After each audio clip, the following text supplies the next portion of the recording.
All right, we are here with part 2 of me grading every Western Conference team's season to this point as we sit here a day before the All-Star break is over, as games will resume tomorrow.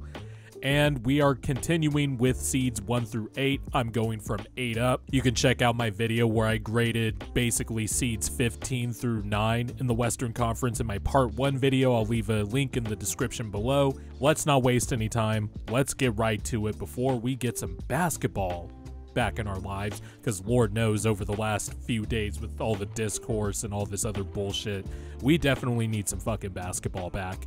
But let's start with the 8th seeded Sacramento Kings. And I'm going to give the Sacramento Kings a B-.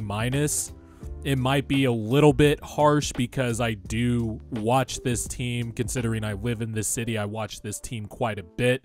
And I feel like there have been times where they've been better than last year, but then there are times where they just have some head-scratching losses, and not just losses where they get either blown the fuck out or they have a puzzling loss like the one to the Detroit Pistons, and then the very next game you beat the defending champion Denver Nuggets.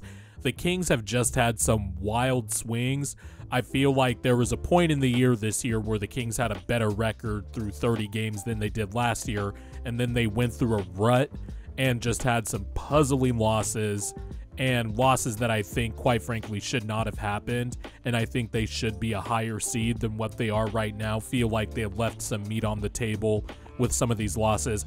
I didn't mind that they stood pat at the trade deadline. I don't think the Kings are in the business of making a move just to make it, as much as Kings fans wanted to get off Harrison Barnes' contract and Kevin Huerter's contract before Huerter started turning his play around.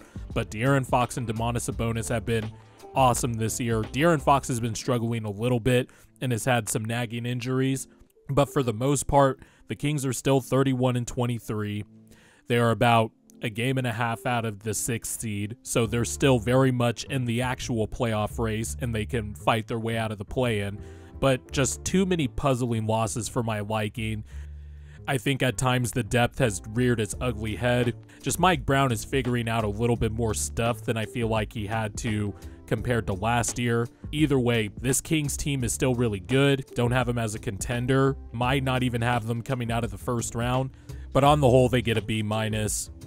Then we go to the Dallas Mavericks, who have won 6 in a row and have made some awesome trades, actually, that I like. I like getting Daniel Gafford. Yeah, giving up a first sucks for a backup center, basically, but Daniel Gafford is exactly the type of backup big that should back up Lively, and that way you have 48 minutes of a lob, rim-running threat with Luka Doncic.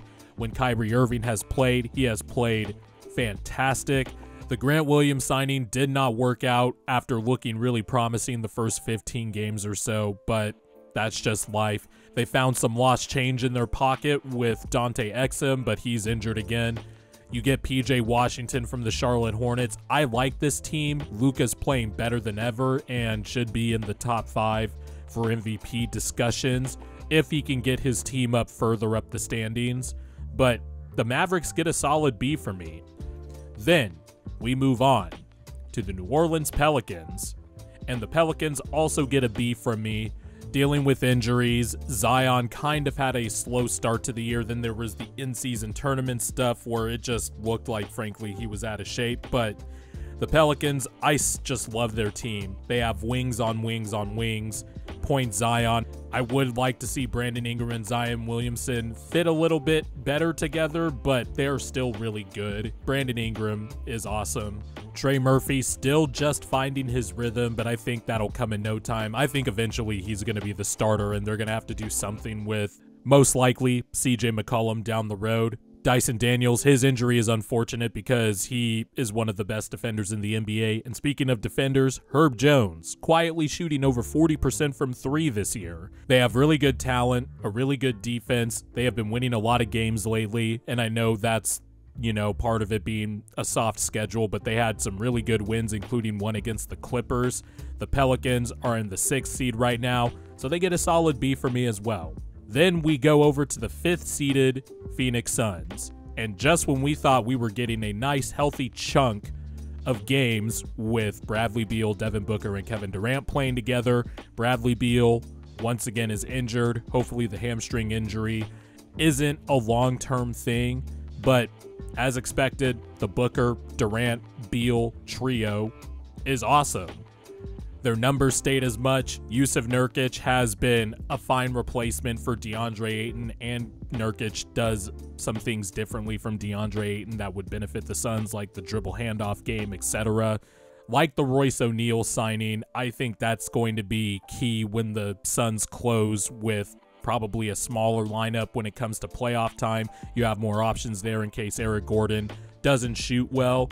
I like this Suns team when healthy.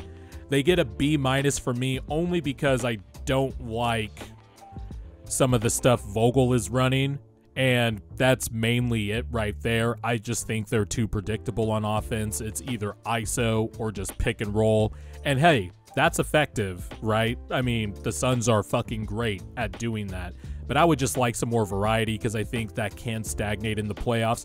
But then again, they could reach the playoffs and Booker and KD especially could go on a heater, and this could all look really stupid. But the Suns, if I were to grade the Suns based on, you know, basketball since the new year, I would probably give the Suns like a B or a B+. But factoring in all the early stuff, and I know some of that is part of injuries and the lack of creativity, I'm more inclined to give the Suns a B-.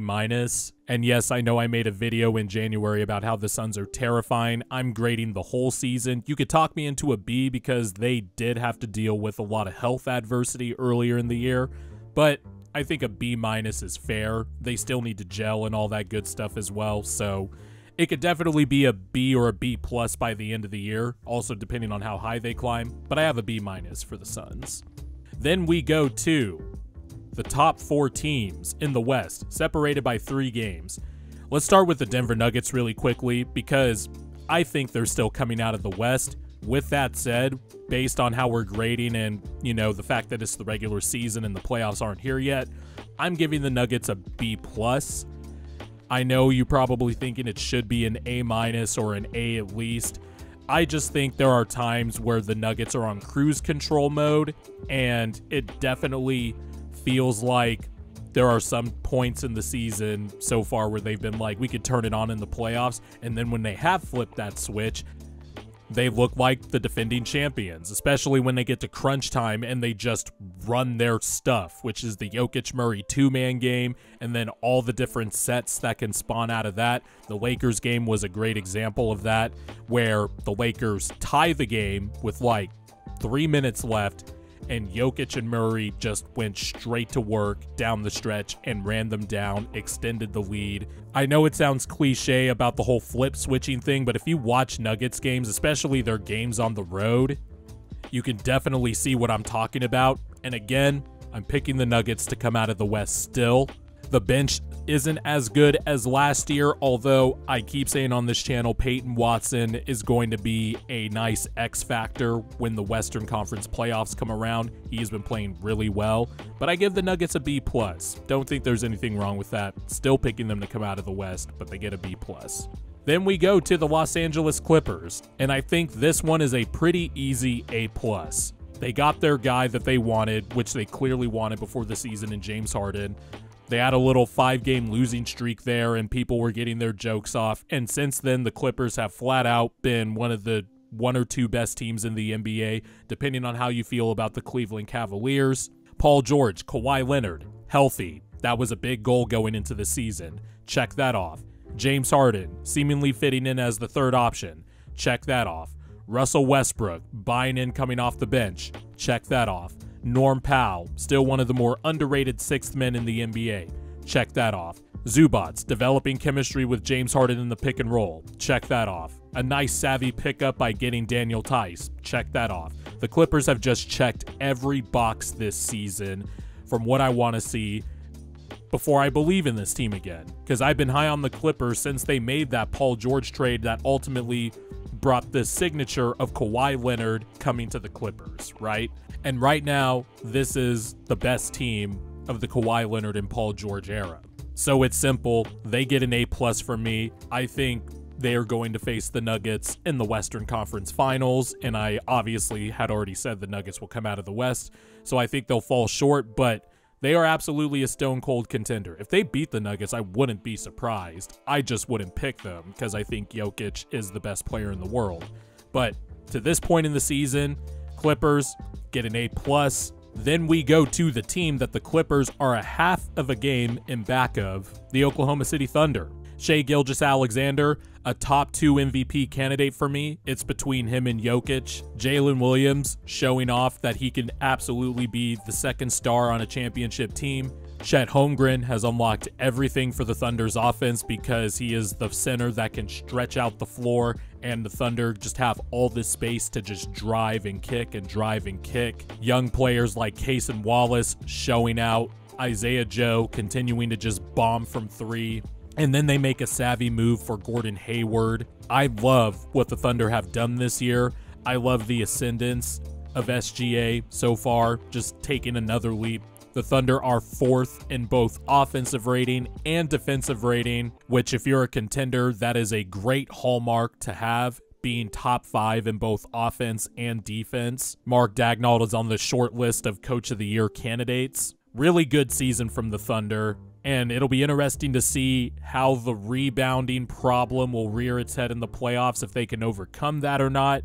But they definitely have their closing lineup, especially with the addition of Gordon Hayward. He'll just slot right in, you know, the moment Josh Giddey becomes ineffective in the playoffs, which I think will happen. So the Thunder get an A from me. They don't get an A+, but they absolutely get a stone cold A from me. Then, the team with the best record at the All-Star break in the Western Conference, the Minnesota Timberwolves. This is also an easy A. With all the stuff coming into the season, the Gobert trade just being scrutinized, how are they going to fit together with Karl-Anthony Towns and Anthony Edwards, etc. And all the Timberwolves have done is churn out what is, with a bullet, the #1 defense in the NBA. The Timberwolves have a 108.5 defensive rating, and in second is Cleveland at 111. The Timberwolves are 2.5 points better on defense than second place. That's how good they've been this year. Anthony Edwards taking the lead. Jaden McDaniels has slid back on offense a little bit compared to last year, and I'm being generous with the a little bit part, but still one of the elite perimeter defenders in the NBA at 6'10". Mike Conley providing stable play. The Timberwolves just gave him a nice extension at a really good number. Rudy Gobert has morphed back into prime Rudy Gobert in terms of his defensive prowess, and the Timberwolves are trusting him a little bit to finish around the rim more and stuff like that, throw the big man a bone every once in a while. I like the Monty Morris pickup. You had to shore up the backup guard spot because Shake Milton just did not work out, but I give Minnesota a solid A. And the reason it's not an A+ is because there is still one question I have with the Timberwolves heading into the playoffs. What is the offense going to look like, and what is the offense when it comes to crunch time? The Timberwolves have the 15th best offense in the NBA right now, crawling from being 20th at one point, but all their losses just seem similar. Their offense just bogs down, turnovers, all that stuff. And I just wonder how their offense is going to look, because their defense, it's contender caliber. Their offense, I'm not so sure, but it'll be interesting to see nonetheless. Forgot to mention Karl-Anthony Towns, who is still his usual efficient and dynamic self on offense, but this is some of the best defense he has played in his career. Timberwolves players have bought in on every level, and Chris Finch deserves a lot of credit for making this roster fit together. The Cat and Gobert pairing is better than ever. They get a solid A from me.